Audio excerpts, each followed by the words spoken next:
ஓம் சாந்தி. B K. Surajbhai அவர்களின் தாரணை வகுப்பு. ஜூன் 17, 2024. பகவானுடைய குழந்தைகளாகிய நாம் இவ்வுலகில் மிகப்பெரிய காரியத்தை செய்வதற்கு நிமித்தமாக இருக்கிறோம். நம் மனதினை முழுமையாக அமைதிப்படுத்துவோம். தூய்மைத்தன்மையினால் இந்த வாழ்க்கையினை அலங்கரித்துக் கொள்வோம். கோபமில்லாத வாழ்க்கை வாழ்வோம். நமது குடும்பங்களில் அமைதி மற்றும் அன்பின் கங்கை நீர் ஓட வேண்டும். நமது குடும்பத்தை பார்த்தால் ஒவ்வொரு மனிதருக்கும் இப்படிப்பட்ட குடும்பத்தில் வாழ வேண்டும் என்ற ஆசை தோன்ற வேண்டும். நமக்கு இப்படிப்பட்ட திடமான ஆசை இருக்கிறதா? நமது குடும்பங்களில் அமைதி நிறைந்த சூழலை நாம் உருவாக்க விரும்புகிறோமா? அப்போது தன்னைத்தான் நாம் மாற்றிக்கொண்டாக வேண்டும். பொதுவாக மனிதர்கள் பிறரை மாற்ற வேண்டும் என்று விரும்புகிறார்கள். ஆனால் யார் ஒருவர் புத்திசாலியோ அவர் தன்னை மாற்றிக்கொள்கிறார். நமது உறுதித்தன்மையில் எந்தளவிற்கு சக்தி இருக்கிறது என்றால் பிராமணர்களாகிய நாம் எதை வேண்டுமானாலும் அடைய முடியும். எப்படிப்பட்ட மாற்றத்தையும் சுயத்திற்குள் கொண்டு வர முடியும். அனைவரும் சுயத்தின் சக்திகளை கண்டறிவோம். இன்று நாம் கோபத்தை முழுவதுமாக தானம் செய்துவிட வேண்டும் என்று திடமான உறுதியேற்போம். பெரிய ரூபத்திலும் நமக்குள் கோபம் வரக்கூடாது, ஆவேசம் வரக்கூடாது, எரிச்சல் ஏற்படக்கூடாது, சிடுசிடுக்கும் தன்மை இருக்கக்கூடாது. இவையும் கோபத்தின் அம்சங்களே ஆகும். சிலருக்கோ மிக அதிகமாக கோபம் வருகிறது. அவர்களது வார்த்தைகள் மோசமாகி விடுகின்றன. முகம் சிவப்பாகி விடுகிறது. புத்தி மழுங்கி போகிறது. சிலரோ அடிதடியிலும் ஈடுபடுகிறார்கள். வெளியுலகில் இவை நடந்து கொண்டுதான் இருக்கின்றன. ஆனால் பகவானுடைய குழந்தைகள் இவ்வாறு நடந்து கொள்வது அழகல்ல. அவர்களோ உலகில் அமைதியின் சுயராஜ்யத்தை படைக்கக்கூடியவர்கள். தனக்குத்தான் பேசிக்கொள்வோம்.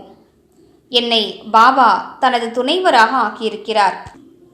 இந்த உலகில் அமைதியை நிலைநாட்டுவதற்கான உயர்ந்த காரியத்தை அவர் செய்கிறார். அதில் நான் முழுவதுமாக ஒத்துழைக்க வேண்டும். எனவே கோபத்தின் நெருப்பினை அணைத்தாக வேண்டும். அதற்கான லட்சியம் வைப்பதுதான் மிகுந்த அவசியமானதாகும். இன்று சோதித்துக் கொள்வோம். முதலில் திடமான உறுதி ஏற்போம். நான் 3 மாதத்தில் எனது கோபத்தின் ஜுவாலையினை முழுவதுமாக அணைத்தாக வேண்டும். இந்த காரியம் ஒரு நாளுடையதல்ல என்று நாங்கள் நன்றாக அறிவோம். பலவிதமான சூழ்நிலைகள் வருகின்றன. சிலரோ உங்களை அவமானப்படுத்தக்கூடும்.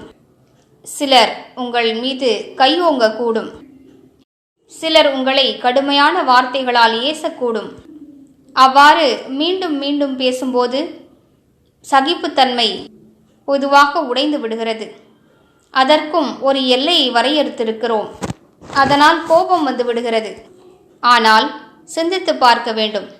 கோபப்படுவதனால் எந்த காரியமும் சீராவதில்லை. அனைவரும் அறிந்த விஷயம். கோபப்படும் ஒவ்வொருவரும் பின்னர் பச்சாதாபப்பட வேண்டியிருக்கிறது. ஏனென்றால் கோபத்தினால் புத்தி மழுங்கி விடுகிறது. ஏதாவது கட்டுப்பாடின்றி பேசிவிடுகிறார்கள். எனவே நாம் கோபத்திலிருந்து பாதுகாப்பாக இருக்க வேண்டும். ஆசைகள் கோபத்திற்கு பிறவி கொடுக்கின்றன. அது காமத்தின் ஆசையாக இருக்கலாம், அல்லது மனிதர்களிடமிருந்து கிடைக்கக்கூடிய பெயர் புகழின் ஆசையாக இருக்கலாம். பிறர் நான் கூறுவதை கேட்க வேண்டும். நான் விரும்புவது போன்று பிறர் நடந்து கொள்ள வேண்டும். எனது காரியத்தை செய்து கொடுக்க வேண்டும். நேர்மையாக செய்ய வேண்டும். இவ்வாறு பலதரப்பட்ட நல்ல ஆசைகள் இருக்கின்றன. இவை ஒன்றும் தவறான ஆசைகள் அல்ல. இவை மனித மனங்களில் இருக்கின்றன. பிறரும் இப்படிப்பட்ட ஆசைகளை நிறைவேற்றத்தான் வேண்டும். குடும்பங்களில் காரிய விவகாரங்களில் ஒருவர் மற்றவருக்கு உதவி செய்வது, கவனித்துக் கொள்வது, தனது காரியத்தை நேர்மையோடு செய்வது, இவை மிக அவசியமாகும். மாறாக உங்களுக்கு பலமுறை எடுத்து கூறினாலும் நீங்கள் தவறு செய்து கொண்டே இருப்பீர்களானால், அதே தவற்றினை மீண்டும் மீண்டும் செய்து கொண்டிருப்பீர்களானால் பிறருக்கு அவசியம் கோபம் வருகிறது. ஆனால் அப்படிப்பட்ட சூழலிலும் நாம் கோபப்படாமல் தப்பித்து கொள்ள வேண்டும். ஒரு எண்ணத்தை ஆழமாக மனதில் பதிய வைத்துக் கொள்வோம். கோபத்தினால் காரியங்கள் சீர்கேடடைகின்றன. கோபத்தினால் உறவுகளுக்குள் விரிசல் ஏற்படுகிறது. கோபத்தினால் வார்த்தைகளும் சீர்குலைந்து போகின்றன. கோபம் பகவானுக்கு பிரியமானதல்ல.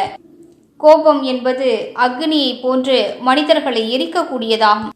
பாபா கூறுகிறார், சிலர் எந்தளவிற்கு கோபப்படுகிறார்கள் என்றால் சூக்ஷ்ம உலகில் கூட எனக்கு கேட்கிறது என்கிறார். எனவே அனைவரும் கவனம் செலுத்துவோம். நாம் கோபத்தின் அக்னியில் இருக்கக்கூடாது, மாறாக அமைதியின் குளிர்ச்சியில் இருக்க வேண்டும். உலகில் பலரும் கோபப்படுகிறார்கள். ஞானியும் கோபப்பட்டால் இருவருக்கும் வித்தியாசம் என்ன? எனவே நமது ஆசைகளை குறைத்து கொண்டே செல்வோம். எந்தளவிற்கு ஆசைகள் குறையுமோ ஞானத்தின் சிந்தனை அதிகரிக்கும். பிறர் மீது சுப பாவனைகள் ஏற்படும். பிறரை நாம் புரிந்து கொள்ள துவங்குவோம். ஒவ்வொருவருடைய புத்தியும் தனிப்பட்டதாகும். சிலரோ மீண்டும் மீண்டும் தவறு செய்கிறார்கள்தான். அது அவருடைய புத்தியின் விளையாட்டாகும்.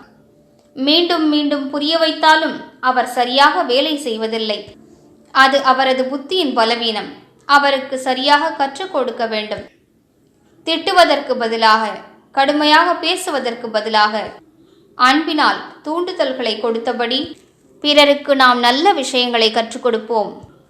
இதனை லட்சியமாக உருவாக்கிக் கொள்வோமானால் கோபத்தின் அக்னி மிகவும் அமைதியாகிவிடும். ஓம் சாந்தி.